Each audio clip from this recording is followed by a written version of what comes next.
وہ کچھ ہوگا. اور آگے کیا کہا؟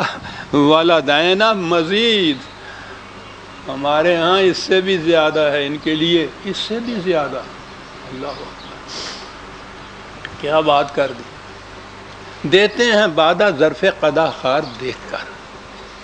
ہماری یہ جو زندگی ہے طبعی زندگی، اس طبعی زندگی میں ہماری آرزوئیں، ہماری تمنائیں، ہماری خواہشات محدود ہوتی ہیں، اسی سطح پہ ہوتی ہیں. سوچو تو صحیح، اگر آپ سے بھی کہا جائے کہ مانگو، کیا مانگتے ہو جا تم،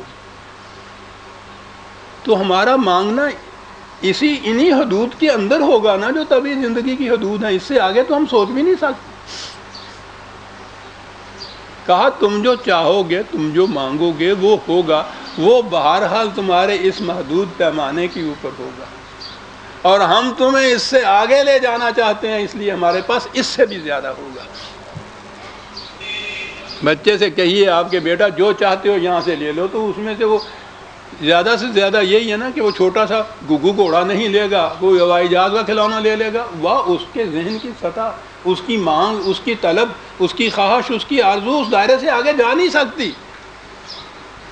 تم اس سے کہتے ہو کہ بیٹا ٹھیک ہے اس وقت تم کھلونے کا موٹر لے دو، ہم تمہیں سچ مچ کا موٹر دے دیں گے. اس کے ذہن میں ابھی نہیں آ سکے. کیا بات ہے قرآن کی. جو تم چاہو گے وہ ہوگا اور ملے گا، اس سے زیادہ بھی ہوگا. اور وہ زیادہ کیا ہوگا؟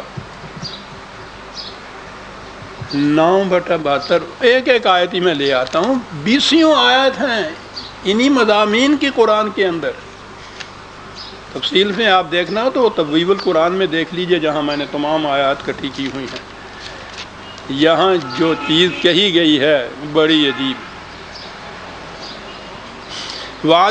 یہ ہے جی 9/72. وعد اللہ المؤمنین والمؤمنات جنات تجری من تحتها الانہار خالدین فیہا ومساکن طیبۃ فی جنات عدن.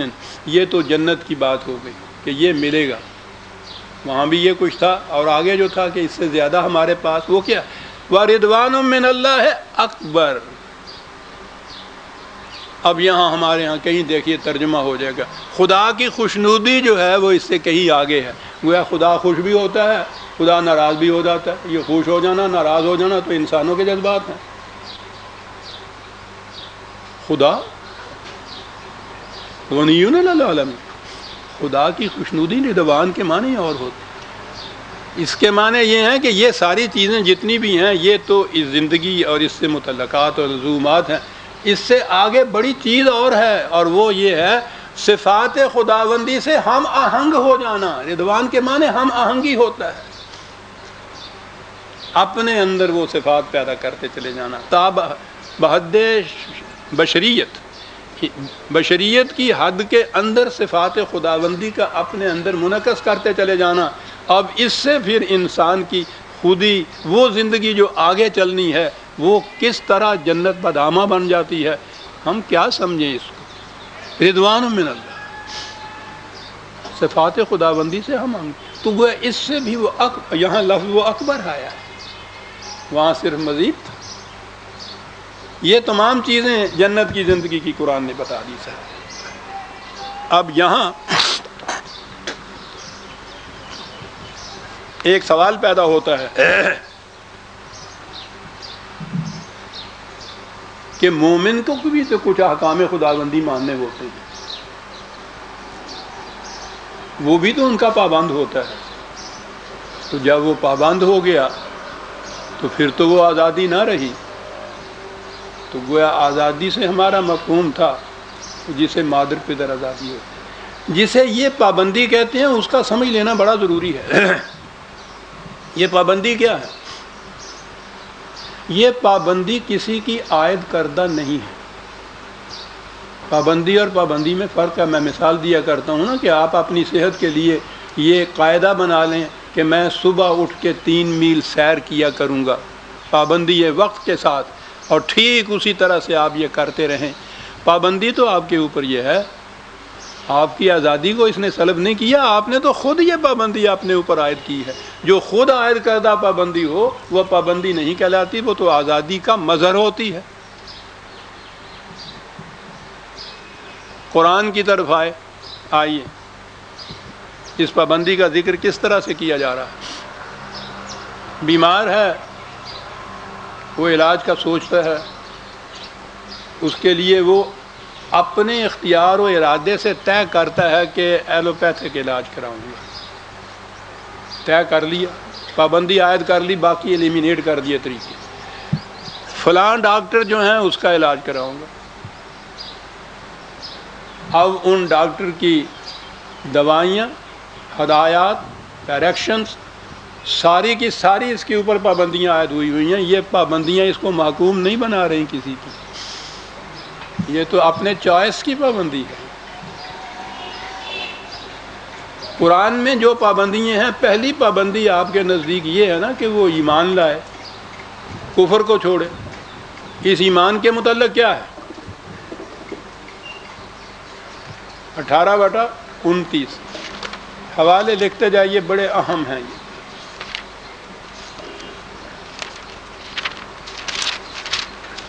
یہ آیت تو بار بار آئے گی۔ قُلِ الْحَقُّ مِن رَبِّكُمْ، الحق تمہارے رب کی طرف سے یہ آ گیا۔ پھر فَمَن شَاءَ فَلْيُؤْمِنْ وَمَن شَاءَ فَلْيَكْفُرْ، جس کا جی چاہے اسے اختیار کر لے، جسے جی چاہے اس کو چھوڑ دے۔ تو یہ تو پہلی چیز جسے آپ ایمان کہتے ہیں وہ شاء کے ساتھ ہے، انسان کی مشیت پر منحصر، خدا کی مشیت پہ نہیں کہ جسے ہم چاہیں مومن بنا دیں، جسے چاہیں ہم کافر بنا دیں۔ وہ تو قرآن نے 20 مرتبہ کہا کہ اگر انسان کو اس طرح سے مجبور پیدا کرنا ہوتا جیسے کائنات کی باقی مخلوق ہے، اسی طرح سے ہم اس کو بھی پیدا کر دیتے۔ ہم نے اس کو صاحب اختیار و ارادہ بنایا۔ من شاء، ہم نے صرف حق بھیجا ہے، من شاء فلیؤمن ومن شاء فلیکفر۔ آپ دیکھتے ہیں کہ آزادی کو کیسے برقرار رکھ رہا ہے۔ یہ تو ہے ایمان لانا جسے آپ کہتے ہیں، پہلی بنیادی چیز، اور اس کے بعد پوری زندگی جو ہے اس میں یہ عزیزان من مذہب کی کسی دنیا کے کسی مذہب کے پلیٹ فارم سے دیکھیے، یہ چیزیں آپ کو کہیں نہیں مل سکتی۔ پوری زندگی میں انسان کے متعلق ہے کہ اعملوا ما شئتم، ہم اپنی دنیا کے اندر اپنی مشیت چلاتے ہیں، تمہاری دنیا میں ہم دخل نہیں دیتے۔ ما شئتم، اپنی دنیا میں تم جو تمہاری مشیت ہو اس کے مطابق کرو، جو تم چاہو اس کو کرو، ہم نہیں دخل دیں گے۔ نبی اکرم صلی اللہ علیہ وسلم کی زبان مبارک سے بار بار قرآن میں ہے اعملوا علی مکانتکم انی عامل، تم اپنے پروگرام کے مطابق عمل کرو، مجھے اپنے پروگرام کے مطابق عمل کرنے دو۔ ما شئتم اعملوا ما شئتم، وہی بنیادی چیز ہے جس پہ میں آج زور دے رہا ہوں، اس ہدف پہ، انسان کی آزادی کو برقرار رکھنا، یہ ہے قرآن کا مقصود و مطلوب۔ اسی کا نام جنت کی زندگی ہے۔ اس پہ کسی انسان کی طرف سے پابندی عائد کر دینا یہ جہنم ہے، یہ محکومیت ہے، یہ ذلت انسانیت ہے۔ کسی انسان کو اس کا حق حاصل نہیں۔ ما کان لبشر ان یؤتیہ اللہ الکتاب والحکم والنبوۃ ثم یقول للناس کونوا عبادا لی من دون اللہ، کسی انسان کو اس کا حق حاصل نہیں، وہ قانون کا ضابطہ لیے ہوئے ہو یا انتظامیہ کے اقتدارات اس کو حاصل ہوں، وہ نبی بھی کیوں نہ ہو، اس کو اس کا حق نہیں ہے کہ وہ انسانوں سے کہے کہ تم خدا کے نہیں میرے محکوم بن جاؤ۔ کسی انسان کو حکومت ہے ہی نہیں قرآن کی، دوسرے انسان کی آزادی کو سلب کر لینے کا حق ہی نہیں ہے۔ میں نے پہلے عرض کیا کہ جسے آپ نے ایمان کہا ہے وہ ما شاء ہے، پھر جو کام کرنا ہے اعملوا ما شئتم ہے۔ اب خدا کے احکام کی اطاعت، یہ چیزیں بھی تو قرآن میں ہیں۔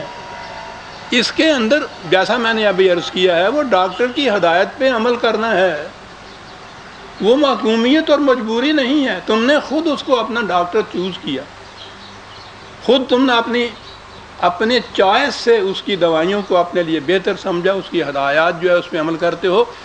عربی زبان میں قرآن کریم نے اس کے لیے اطاعت